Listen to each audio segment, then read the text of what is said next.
I didn't realize that Orson Scott Card was a dick.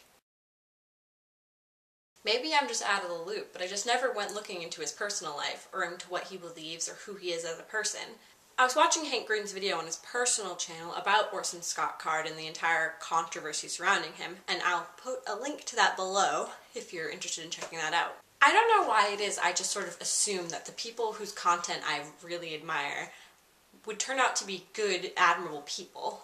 I guess it's because I have such a good track record.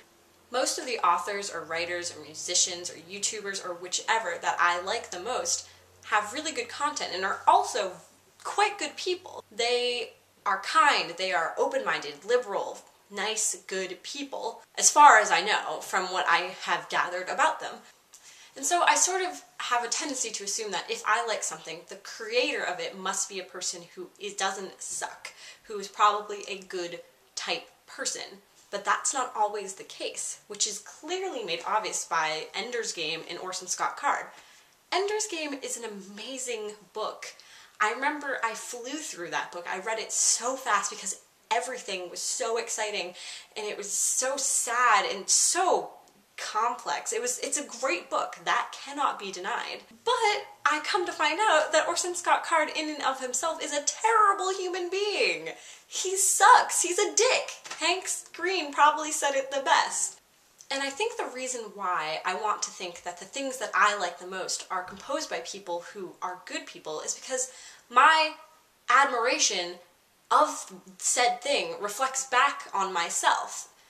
If someone who is a terrible person creates something I really like, does that make me a terrible person for liking that?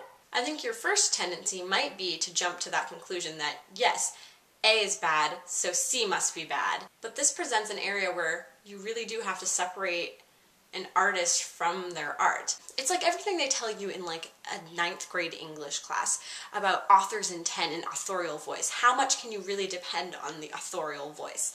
How much does it really matter to what you take from the book? I've always been one of the people who I predominantly like to let the work speak for itself. While I find it interesting to find information about the book that reflects back on the author's life and reflects back on the composition of the book, I don't think it's necessary to have a deep connection with the book or to understand what it's really all about. Sure, it helps, and it definitely helps you write some pretty good papers, but I don't think it's necessary for an appreciation of the book.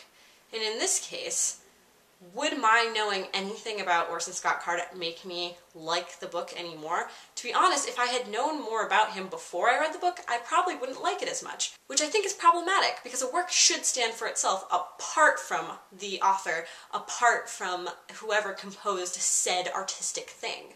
I don't know. It's just something I was thinking of, some food for thought, I suppose. Can we ever really separate creator from what is created?